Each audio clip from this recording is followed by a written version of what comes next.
안녕하세요. 반갑습니다.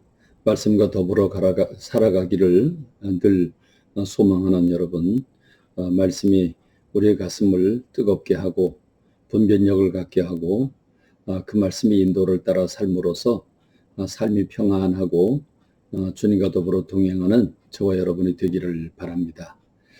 오늘은 창세기 42장부터 45장에 이르는 부분을 함께 우리가 묵상하게 됩니다.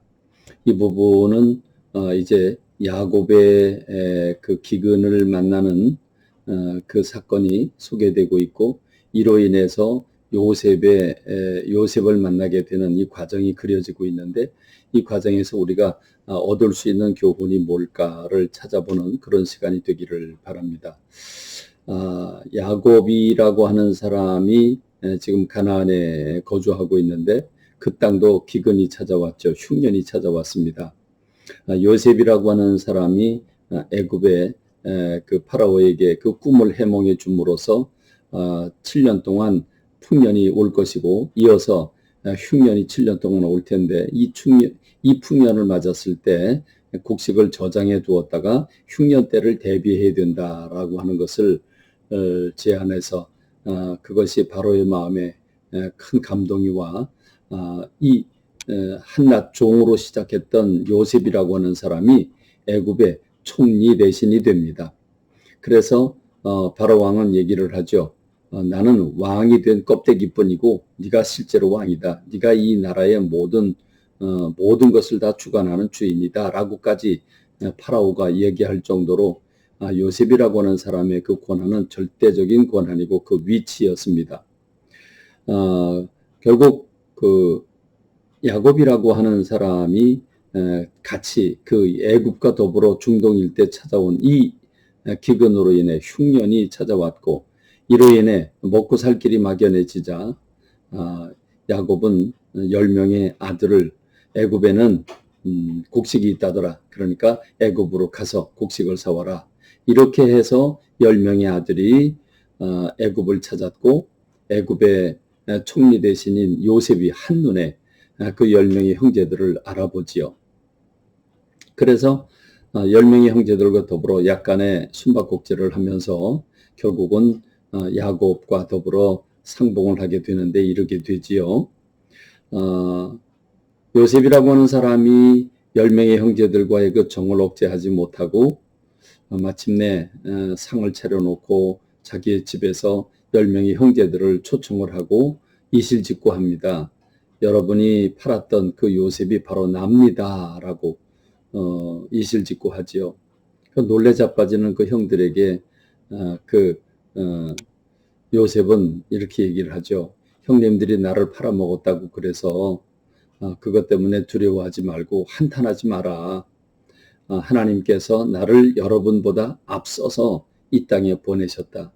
앞으로 5년 동안이나 농사도 짓지 못하고 파종도 못하고 추수도 못할 텐데, 그래서 하나님께서 우리 야곱의 가정을 살리기 위해서 하나님께서 앞서서 나를 여기에 보내신 겁니다. 하나님이 보내셨지 여러분이 팔아먹은 게 아니니까 두려워하는 마음과 또 그런 애통해하는 마음을 가지지 말라고 이렇게 형들을 위로하는 모습을 볼 수 있습니다. 요셉이라고 하는 사람을 생각하면 참 아름다운 사람입니다.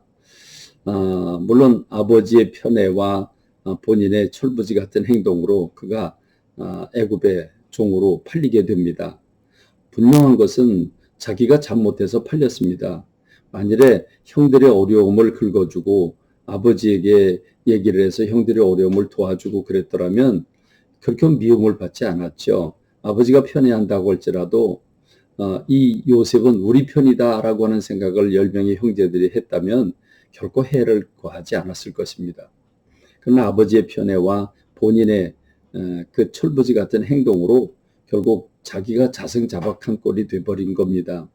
형들에게 미움을 받았고 그 미움 정도가 커서 죽이자라고까지 하고, 그러나 르우벤과 그 유다의 지혜로 죽이진 않았고 애굽의 종으로 팔게 되잖아요.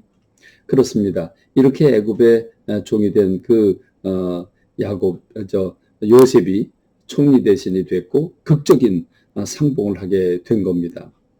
여기에서 우리가 깨달을 것은 우리 믿는 사람들이 이 요셉과 같은 그런 가치관을 가져야 된다는 거죠. 요셉이라고 하는 사람 분명 자기가 잘못해서 팔려왔습니다. 그런데 고백은 어떻게 합니까? 그 신앙 고백은 하나님께서 나를 여러분보다 앞서서 보내신 겁니다. 우리 가정을 구원하기 위해서 하나님이 나를 보내신 겁니다. 형님들이 판 게 아닙니다. 라고 얘기를 하지 않습니까? 이게 뭘 얘기해 주고 있습니까? 그렇습니다. 하나님의 일하심을 받아들이는 거지요. 물론 내가 잘못했습니다. 그러나 하나님은 합력해서 선을 이루시는 분이라고 하는 것을 지금 요셉이 고백하고 있는 거죠. 우리가 여기서 하나님의 섭리와 경륜을 발견하는 것은 하나님의 일하시는 방법은 인간을 강제로 하나님이 다스리시기를 원하지 않습니다. 하나님은 인간의 자유의지를 해치지 않으시면서 하나님의 일을 하시는 분입니다. 그게 우리 하나님의 일하심이죠.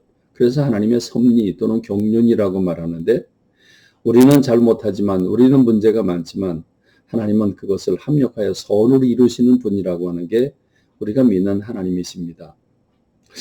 믿음을 가진 성도들임에도 불구하고 가정이나 친족들과의 한번 맺힌 그 원한을 풀지 아니하고 성도들 간의 미움이나 그 갈등을 풀지 않고 그냥 한 맺힌 사람처럼 전혀 풀려고 하지 않는 그런 분들을 찾아볼 수 있는데 그런 분들은 요셉을 통해서 배워야 할 것이고 예수님이 주기도를 통해서 너희 죄가 용서받기 위해서는 먼저 다른 사람의 죄를 사하라고 말씀하는 그 교훈을 들어야 할 것입니다.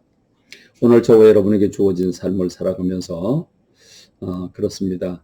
주님을 기쁘시게 하는 삶, 주님의 마음을 가지고 살아가는 오늘 저와 여러분이 되기를 바랍니다.